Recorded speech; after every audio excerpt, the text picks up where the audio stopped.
चलिए आगे बढ़ेंगे और अब बात करेंगे मंकी पॉक्स की। देश में मंकी पॉक्स के मामले सामने आने के बाद लोगों में अब डर का माहौल है। इस बीमारी की जांच और इलाज के लिए सरकार ने तैयारियां पूरी कर रखी हैं।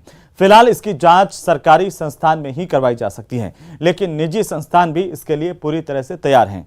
ऐसे ही दिल्ली के एक निजी संस्थान पहुंची न्यूज 18 की टीम और वहां पर क्या कुछ पाया, आप देखिए खास रिपोर्ट।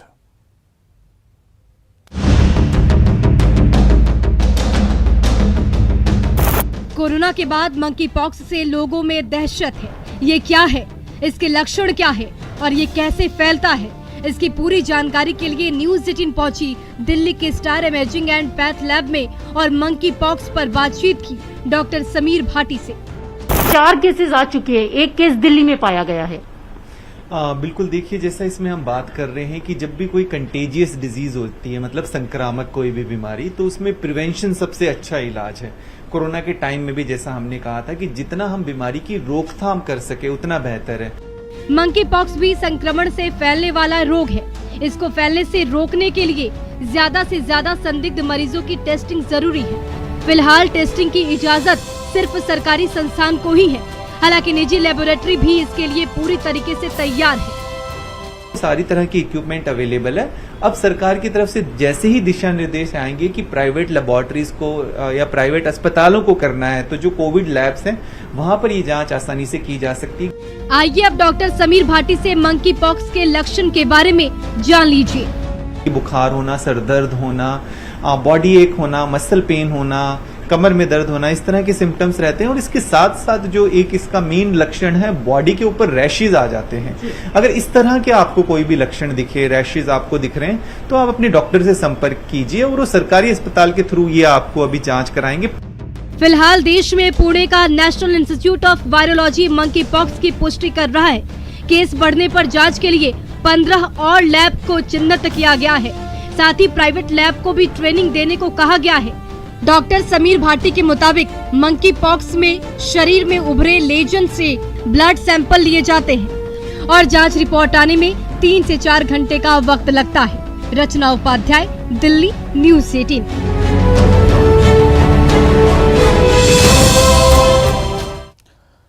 तो वहीं अमरनाथ गुफा के पास भारी बारिश की वजह से फिर से बाढ़ आ गई है। गुफा के आसपास के पहाड़ों में बारिश की वजह से आज दोपहर को करीब 3 बजे जलाशयों और आसपास के झरनों में बाढ़ आ गई। इसके बाद तत्काल अलर्ट जारी किया गया। अब तक 4000 से अधिक तीर्थयात्रियों को सुरक्षित क्षेत्र से बाहर निकाल लिया गया है। स्थिति अब नियंत्रण में बताई जा रही है। आपको बता दें कि इससे पहले 8 जुलाई को भी अमरनाथ गुफा के पास बादल फटे थे और उस घटना में 15 लोगों की मौत हो गई थी। साथ ही साथ 40 से ज्यादा लोग लापता हुए थे। अब एक बार फिर से यहां पर इस इलाके में बाढ़ आने से अमरनाथ यात्रा को रोका गया है। ये श्रद्धालु पचतरणी को वापस किए जा रहे हैं।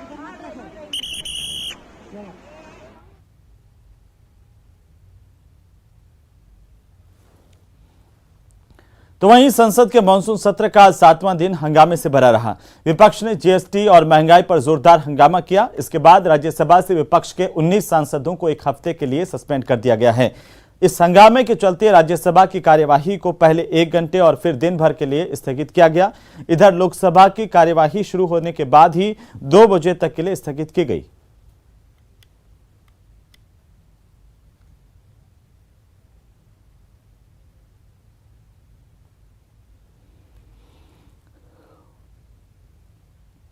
वहीं कांग्रेस अध्यक्ष सोनिया गांधी से आज ईडी की पूछताछ खत्म हो गई। वे मंगलवार सुबह 11 बजे ईडी के दफ्तर पहुंची थीं। यहां पर उनसे 2 राउंड की पूछताछ की गई है। पहले राउंड में सोनिया गांधी से दोपहर को 1:30 तक पूछताछ चली। लंच के बाद सोनिया गांधी करीब 3:30 बजे फिर से ईडी के दफ्तर पहुंची। यहां पर उनसे करीब 7 बजे तक पूछताछ की गई। ईडी ने सोनिया गांधी को फिर से पेश होने के लिए कहा है। दूसरी ओर पूछताछ के खिलाफ पार्टी सांसदों के साथ राहुल गांधी विजय चौक के पास धरने पर बैठ गए, जिसके बाद दिल्ली पुलिस ने उन्हें हिरासत में ले लिया। कांग्रेस के नेताओं ने विरोध प्रदर्शन करने से रोकने पर केंद्र सरकार पर जोरदार हमला बोला और कहा कि ये उनकी विपक्ष की आवाज को कुचलने की लगातार केंद्र की कोशिश है।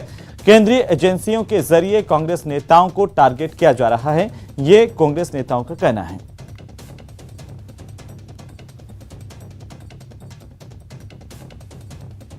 तो वहीं सावन मास की कांवड़ यात्रा अपने चरम पर है। 25 जुलाई को सोमवार और फिर 26 जुलाई को शिवरात्रि होने की वजह से बड़ी संख्या में कांवड़िए गंगाजल लेकर के शिव मंदिर पहुंच रहे हैं और भगवान भोलेनाथ का जलाभिषेक कर रहे हैं। देवनगरी हरिद्वार में इन दिनों शिव में पूरी की पूरी नगरी नजर आ रही है। शहर ही नहीं, उससे बाहर भी कई किलोमीटर तक दूर दूर तक भगवान भोलेनाथ की पताकाएं फहराती हुई नजर आ रही है। जहां तक नजर पहुंचती है कांवड़िए ही कांवड़िए दिखाई दे रहे हैं। हर की पौड़ी का नजारा भी पूरी तरह से शिवमय है। चारों तरफ बम बम बोले के जयकारे हैं, तो हर की पौड़ी समेत तमाम घाटों पर गंगाजल लेने वाले कांवड़ियों की भारी भीड़ देखी जा सकती है।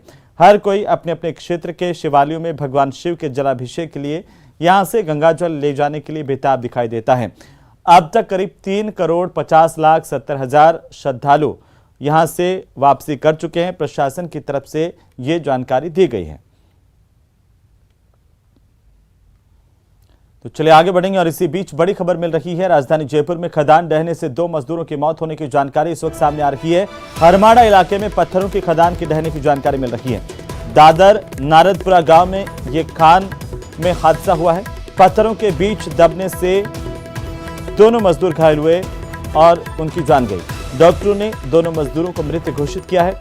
हरमाड़ा थाना पुलिस अब पूरे मामले को लेकर जांच कर रही है। बहरहाल बड़ी खबर है, हरमाड़ा पुलिस इस पूरे केस की जांच कर रही है। बड़ी जानकारी, राजधानी जयपुर के पास नारदपुरा गांव में खान ढहने से 2 मजदूरों की मौत हुई है। चलिए आगे बढ़ेंगे और इसी बीच राजधानी जयपुर से बड़ी खबर मिल रही है, जहां पर पाकिस्तान के लिए जासूसी करते हुए एक सैन्यकर्मी की गिरफ्तारी हुई है। बड़ी और अहम जानकारी इस वक्त की। न्यूज 18 राजस्थान पर सबसे पहले सबसे तेज हम आपको बता दें कि सोशल मीडिया के जरिए पाकिस्तानी जासूसी हैंडलर से ये सैन्यकर्मी जुड़ा हुआ था। पश्चिम बंगाल का सैन्यकर्मी बताया जा रहा है। शांतिमोय साल 2018 में आर्मी में भर्ती हुआ था और अब शांतिमोय को लेकर के सुरक्षा एजेंसियां जांच करेंगी। बहरहाल सबसे बड़ी खबर है, जासूसी करते हुए एक सैन्यकर्मी की गिरफ्तारी की गई है। सेना में ये 2018 में आया था। इसके बाद अब ये खुलासा हुआ है कि पश्चिम बंगाल का रहने वाला ये सेनाकर्मी देश के खिलाफ जासूसी कर रहा था, पाकिस्तान को खुफिया सूचनाएं उपलब्ध करवा रहा था।